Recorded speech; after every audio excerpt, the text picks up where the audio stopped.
ನಾನಿವತ್ತು ಕೇಳಲಿಕ್ಕೆ ಇಷ್ಟಪಡುವಂಥದ್ದು ಇಷ್ಟೇ, ಭಾರತೀಯ ಜನತಾ ಪಕ್ಷದವರಿಗೆ ನಮ್ಮೂರಲ್ಲೂ ಕೂಡ ಮನೆ ಮನೆಗೆ ಇಟ್ಟಿಗೆಯನ್ನು ಇಟ್ಟುಕೊಂಡು ಬಂದು ತುಳಸಿ ಪೂಜೆಯ ಹತ್ತಿರ ಇಟ್ಟು ₹1.25 ಕಾಣಿಕೆಯನ್ನು ತೆಗೆದುಕೊಂಡು ಎಲ್ಲ ಅದರಲ್ಲಿ ರಾಜಕೀಯವನ್ನು ಮಾಡದೆ ಸಮಾನ ಹಿಂದೂಗಳ ಮನೆಗೆ ನೀವುಗಳು ಬಂದಿದ್ದೀರಿ, ಎಲ್ಲರೂ ಕೂಡ ನಾವು ಆದಷ್ಟು ಸಹಕಾರವನ್ನು ಮಾಡಿ ಆ ಇಟ್ಟಿಗೆಯನ್ನು ಕೊಟ್ಟಂಥ ವಿಷಯ ಇದೆ.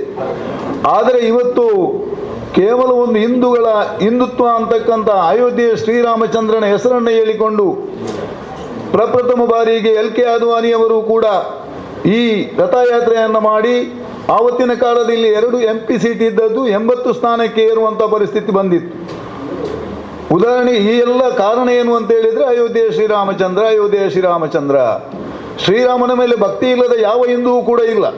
ರಾಜಕೀಯದಲ್ಲಿ ಬೇರೆ ಬೇರೆ ಪಕ್ಷದಲ್ಲಿ ಹಿಂದೂಗಳು ಇರ್ಬೋದು, ಹಾಗೆ ಅಂತ ಹೇಳಿಕೊಂಡು ಬೇರೆ ಪಕ್ಷದಲ್ಲಿ ಕಾಂಗ್ರೆಸ್ನಲ್ಲಿ ಇದ್ದವರೆಲ್ಲ ಹಿಂದೂಗಳು ಅಲ್ಲ ಅಂತ ಹೇಳುವಂಥದ್ದನ್ನು ತಾವುಗಳು ಈ ಸಮಾಜದಲ್ಲಿ ಬಿಂಬಿಸಿದರೆ ಬಿಟ್ಟರೆ ಯಾರೂ ಕೂಡ ಧರ್ಮವನ್ನು ದ್ವೇಷಿಸುವವರಿಲ್ಲ.